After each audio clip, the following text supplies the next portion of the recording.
Hello and welcome to Do It Yourself channel. Today I will show you where to find the option, how to enable and how to disable three fingers split view gesture in Realme 14x phone.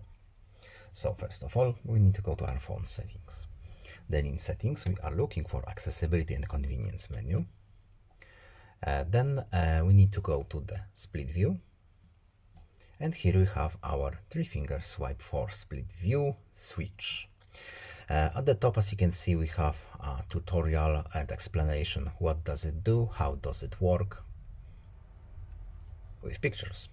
And here is our switch. So right now we do not have this shortcut enabled, and now we have. So let's leave it on.